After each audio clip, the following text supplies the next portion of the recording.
கொதிச்சிருச்சு. இப்போ இது எல்லாத்தையும் போட்டு நல்லா வதக்கணும். வெங்காயம், இஞ்சி, கருவேப்பிலையை போட்டு நல்லா வதக்கணும். அரிசி எதால் எடுத்தோமோ நல்லா வெங்காயம் சேர்ந்துருச்சு. அரிசி இந்த டம்ளராக 2 டம்ளர் எடுத்தோமா, இப்போ 1 டம்ளருக்கு 1 டம்ளர் அரிசிக்கு 3 டம்ளர் தண்ணி ஊற்றணும். 1 2 3 மொத்தம் 6 டம்ளர் தண்ணி. தேவையான அளவு உப்பு.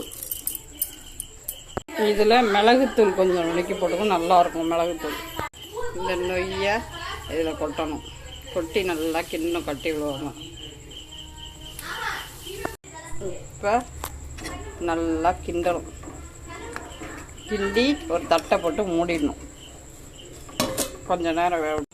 அடுப்பை சிம்மில் வச்சுக்க வேண்டியதான்.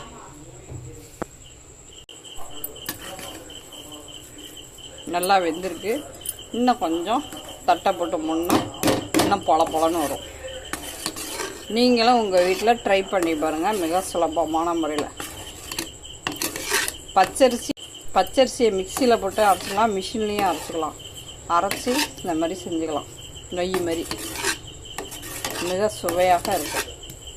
இதில் முந்திரி பருப்பு, நிலக்கடலாம் போட்டு சாப்பிடுவோம்.